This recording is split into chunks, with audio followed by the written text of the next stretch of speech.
On the left-hand side, go to Apps, and at the top, search for Blend.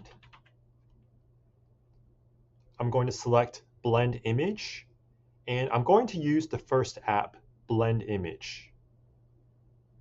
So for this particular app, we need to select a bottom layer and a top layer. Now, you can use images provided by Canva, or you can choose to upload your own images to Blend. So for this example, I'm just going to use two images that I searched on Canva, and I'm going to blend them together. So for the bottom layer, I'm going to select the bottom image, and I'm going to select Use Selected Image.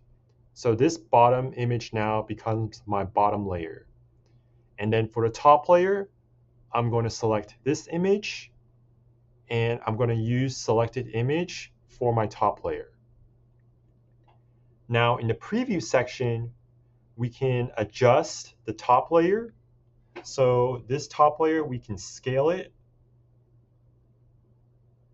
We can do a horizontal offset if we wish, a vertical offset, and we can do rotation. You can also adjust the top placement by fill or by fit, by stretch, or we can use the original design.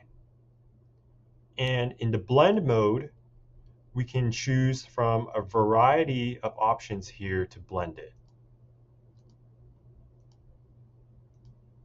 So you can choose whatever option you want depending on your own preference.